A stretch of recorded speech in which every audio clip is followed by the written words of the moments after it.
yaşadım her tenha gece, saklayıp kalbimde gizlice seni ben sevgimle yaşadım. De hardasan, yerini söyle ben gelim, yarım kalan ümitlerim seni deye deye ağlar.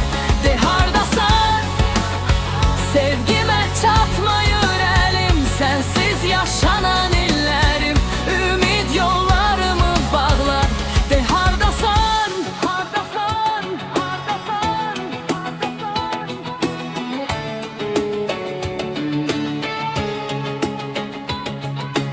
Yüreğim seni çok sevdi, bilmedim. Bu isteğin ağrısıyla yaşadım.